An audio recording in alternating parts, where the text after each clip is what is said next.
Says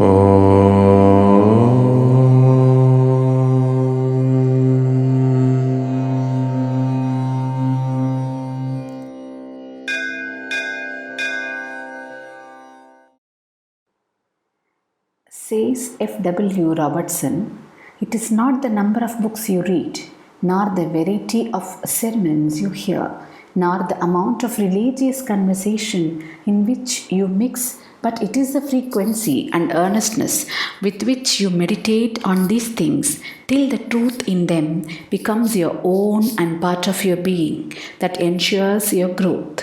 A sincere spiritual seeker meditates to realize the ultimate reality, to unravel the mystery of life and death, to understand in the bottom of his heart what is truth. Once he knows truth, he knows the ultimate reality. He becomes that, and there is nothing more to know. A person who has realized Brahman becomes Brahman and lives in Brahman. Knowing is being. That is the highest state. India has been fortunate to have produced many saints and seers who had realized the truth and for more or less time lived in a state of divine ecstasy. Even during the past 100 years, people have witnessed such saints like Paramahamsa Ramakrishna, Swami Vivekananda, Swami Ramatirtha, Swami Santhanam, Sri Aurobindo, Sri Ramana Maharishi, Swami Ramdas, Jagadguru Shankaracharya, and several others of world fame.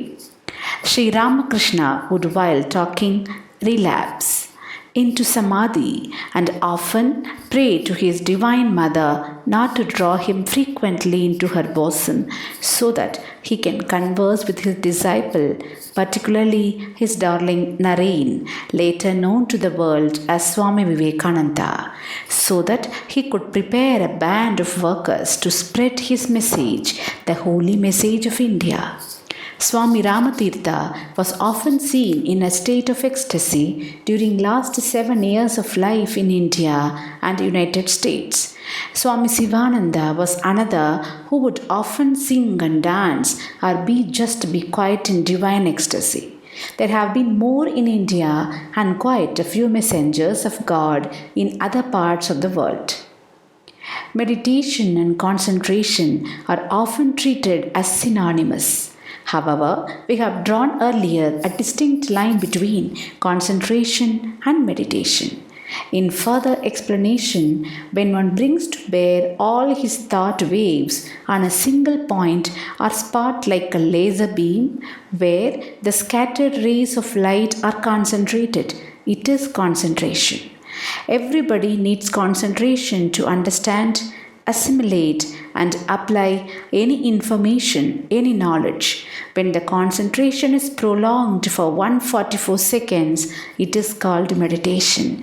And when extended to 144 multiplied by 144, that is 20,736 seconds, which is equal to 345.6 minutes, it is said to reach the state of samadhi. According to Ashtanga Yoga, comprising two main parts of Hatha Yoga, Yama Niyama, Asana and Pranayama covers the first one, whereas Pratyahara, Dharana, Dhyana and Samadhi is the second part. There is no equivalent word in English language for Samadhi. Concentration is the sixth meditation, the seventh, and Samadhi the eighth and the last stage of yoga when the sadhaka is united with the Supreme Being. It shows that concentration leads to meditation.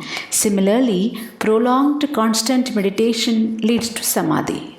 In other yogas, manana, nididhyasana, upasana, Chintana and Dhyana. These terms are used in different yogas with subtle differences in their techniques. Manana is a sort of reflection. It is just to chew the cud slowly and nicely.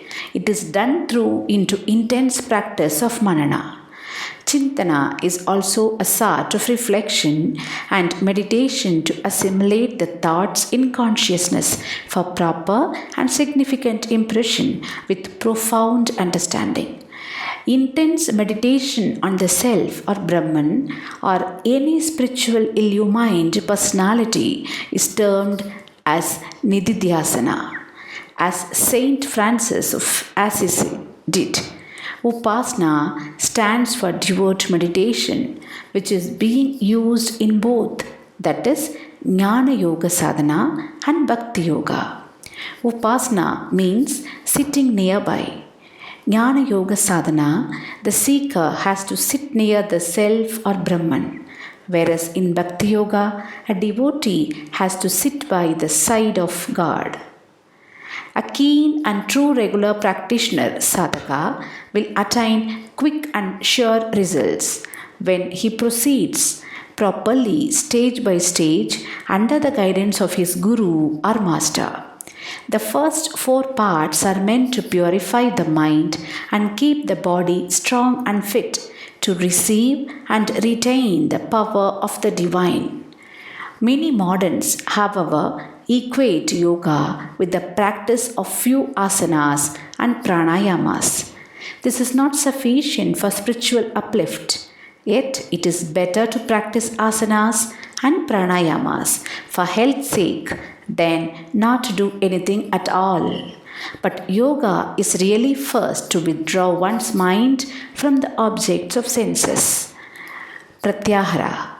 Practice concentration.